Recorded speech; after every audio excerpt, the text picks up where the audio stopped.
विक्रम सिंह है। मैं जयपुर राजस्थान निवासी हूँ।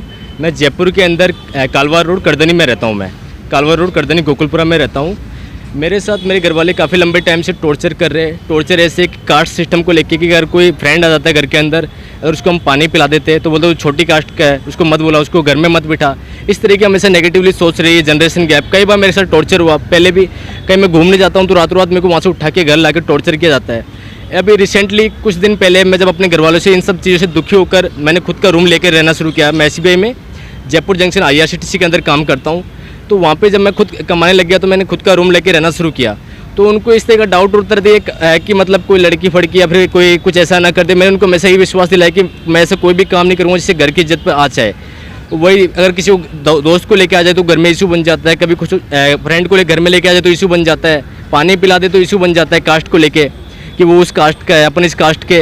तो अभी कुछ 4-5 दिन पहले जो लास्ट 21 में गई है उससे 4-5 दिन पहले इस तरह का उनको वापस कुछ डाउट हुआ कि कहीं कुछ है तो नहीं। तो उन लोगों ने, मैं 21 मई को जब मैं अपनी बैंक की ब्रांच से लौट रहा था पासबुक लेकर, तो उन लोगों ने 3 लोगों को भेजा मेरे परिवार के जो मुझे फॉलो कर रहे थे रास्ते में। उन 3 लोगों ने मेरे पीछे से आके गर्दन पकड़ी और दोनों हाथ पकड़ लिए और वहाँ पे मेरे को पकड़ लिया गया। वहाँ पे मेरे को 2 पुलिस वाले आए, उन्होंने छुड़वाया।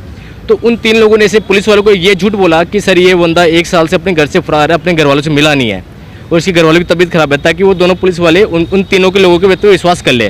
और फैमिली इशू समझ के उन दोनों पुलिस वालों ने ये कहा कि आप कुछ आराम से इनको घर ले जाइए, जो भी आपको करना है, यहाँ झड़प मत कीजिए, मेन रोड है। तो फिर बाद में उन 3 लोगों ने एक कार मंगवाई जिसके अंदर मेरे माता पिता और एक बंदा और था कोई। उन 3 लोगों ने फिर मेरे को कार के अंदर पीछे वाली सीट पर बिठाया और दोनों हाथ पकड़ लिए और कार के अंदर ये धमकी दी गई कि हम घर ले जाके तेरी आज पूरी व्यवस्था करके तेरे को मारने की, घुटने उठने तोड़ के। तो मैंने बोला कि मेरे पास राइट है, मैं अपनी तरीके से रह सकता हूँ, जी सकता हूँ, मैंने कुछ गलत नहीं किया है। तो ये घर से आपको कितने टाइम से परेशान कर रहे हैं ये लोग? सर ये लगभग 2-1 साल, मतलब शुरू से इस तरह की तो बातें रहती है। अगर स्कूल लाइफ में अगर कोई बाहर किसी से बात करते हुए दिख गया, चाहे गर्ल हो बॉय हो, तो उनके माइंड में ये शंका आ जाती है, चाहे मैं 8th में हूँ, चाहे 9th में हूँ, चाहे 10th 12th क्लास में हूँ, क्योंकि यार कोई लड़की का चक्कर तो नहीं है, कहीं ऐसा वैसा तो नहीं। अगर मैं ऑफिस से किसी का कॉल आ जाए कोई मैम का, तो लड़की बात करते इसे बोलते लाउड स्पीकर कर, इस तरह की नेगेटिवली अप्रोच रही है शुरू से उन लोगों की। तो मैं उनसे कुछ चीज़ शेयर भी नहीं कर सकता। मुझे पता है कि मेरे घर वालों की थिंकिंग नेगेटिवली है और मेरे जो मदर्स परिवार है वो ऐसे सोचते हैं कि हम उठवा देंगे, मार देंगे, हमारे पास पावर है, हमारे सभी लोग मतलब किसी न किसी गवर्नमेंट सर्वेंट में है तो हम कुछ भी कर सकते हैं। तो मैं इस चक्कर में थाने में भी नहीं जा सकता कि अगर मैं थाने में जाता हूँ तो मुझे अंदर डर रहता है कि वो लोग कहीं परिवार वालों को ना सौंप दे, वापस से मेरे साथ टॉर्चर हो। तो 21 तारीख को लोगों ने मेरे को कार के अंदर जबरदस्ती बिठाया गया मेरे को और वहाँ घर ले जाया गया अपने रूम से। और घर ले जा रास्ते के अंदर कह रहे थे कि हमने तेरे लिए पूरी व्यवस्था कर रखी है। जब मैंने कहा कि मैं लॉ का सहारा लूँगा, कानून का सहारा लूँगा, तो उन्होंने ये कहा कि कौन सा लॉ, तू हाई कोर्ट जा, सुप्रीम कोर्ट जा, हम देख लेंगे, तू जो कर सकता कर, लेकिन तू जिंदा बचेगा तब ना। क्योंकि आज से 1.5 साल पहले ऐसे ही रहस्यमय तरीके से मेरी एक चाचा की लड़की भी मारी गई और जिस हॉस्पिटल में उसका पोस्टमार्टम हुआ जहाँ खुद मेरे चाचा काम करते थे, तो उसकी भी आज तक पता नहीं चलेगा वो किस कारण मारी गई, क्लियर बात नहीं हो पाई। और बाहर ये बहाना बनाया गया कि वो पंखा साफ कर रही थी, सीढ़ी के ऊपर चढ़ के उसका पैर स्लिप हुआ और नेक में लगने से उसकी मौत हो गई, लेकिन उसको फांसी दे के मारा गया, रहस्यमय तरीके से मौत हुई। और जिस हॉस्पिटल में पोस्टमार्टम हुआ जहाँ खुद मेरे चाचा काम करते थे, तो मुझे डर था कि मैं भी मारा जाऊँगा।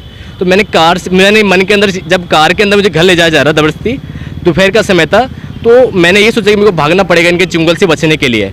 तो जैसे ही कार घर के सामने रुकी, मैं वहाँ से भागा किसी भी करके उनके चुंगल से छुड़ के मैं 15 kilometre non stop railway track के ऊपर भागा, जिग भागा पैटर्न में, ताकि वो मेरे को पकड़ नहीं पाए। मैंने अपना फ़ोन सब बंद कर दिया और उसके बाद मैं वहाँ से अजमेर आया प्राइवेट कार बुक करके, फिर अजमेर से मैं जोधपुर आया प्राइवेट कार बुक करके। फिर मेरे पास मेरा डेबिट कार्ड वगैरह सब कुछ था, तो मेरा खर्चा चल रहा था, मेरा खुद का पर्सनल सेविंग कार्ड। तो उन लोगों ने मेरे को मजबूर करने के लिए किस तरीके से मेरा खुद का सेविंग अकाउंट उन लोगों ने मेरा फ्रीज करवा दिया, ताकि मैं फाइनेंशियली मजबूर होकर वापस अपनी जो Jaipur CIC scheme branch PNB की वहाँ जाऊँ अपना अकाउंट को एक्टिवेट करवाने के लिए। अब मैं फाइनेंशियली मजबूर हो चुका हूँ कि मेरा ब्रांच एक्टिवेट है, लेकिन मैं जयपुर नहीं जा सकता क्योंकि वहाँ पे मुझे डर है, जैसे पिछली बार मेरे को पकड़ा गया, टॉर्चर हुआ मेरे साथ, तो वापस मैं पकड़ में नहीं आऊँ। तो अभी मैं अपनी जान बचाने होती मैं यहाँ पे अहमदाबाद आया अपनी जान, कि मैं यहाँ थोड़ा सेफ रहूँगा मैं। अच्छा, आप यहाँ कितने दिन से यहाँ गुजरात में, अहमदाबाद में? यहाँ पे 8-10 दिन हो गए। मैं कमिश्नरेट भी गया ताकि कुछ हो सके, मैं हाई कोर्ट के बाहर भी गया, मैं उन लोगों से मैंने बात की, मैं अलग अलग थाने भटक कर रहा हूँ मैं, ताकि किसी भी तरीके से मेरी हेल्प हो पाए। अच्छा, और अभी आगे आपका क्या प्लानिंग है? मतलब यहाँ पे आप गुजरात में रहने वाले हो या वापस जाने का सोच रहे हो, क्या कर रहे हो फैमिली के लिए? 10 तारीख को मैंने अभी जो 10 तारीख गई है, इसको मैंने अपने फादर को फ़ोन किया 20 दिन बाद, कि मैंने उनको फ़ोन किया तो उन लोगों ने ये कहा कि तो जितना भाग सकते उतना भाग ले, हम तेरे पीछे लगे हुए। मेरे काकों से भी मेरे पास चैट मैसेज पड़े, उन्होंने भी ये कहा कि मैं तेरे को ढूंढने के लिए घर से बाहर निकला हुआ हूँ। और मेरे पापा ने भी ये धमकी दी 10 तारीख को कि तू जितना भाग सकते उतना भाग ले, हम तेरे पीछे लगे हुए हैं, और जो भी तेरे फ्रेंड लोग हैं चाहे वो गर्ल्स में हो चाहे बॉयज़ में हो, उन सबको हम रातों रात उठवा लेंगे।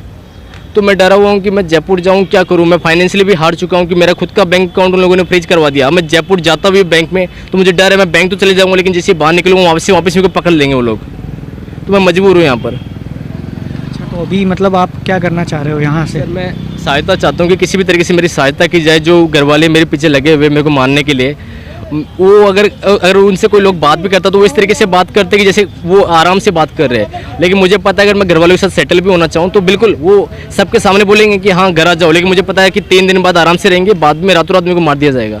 तो मैं घर भी नहीं रह सकता, सेफ फील नहीं कर रहा मैं। આપણે જોઈ રહ્યા છીએ ઇન્ડિયા ક્રાઇમ મિરર ન્યૂઝ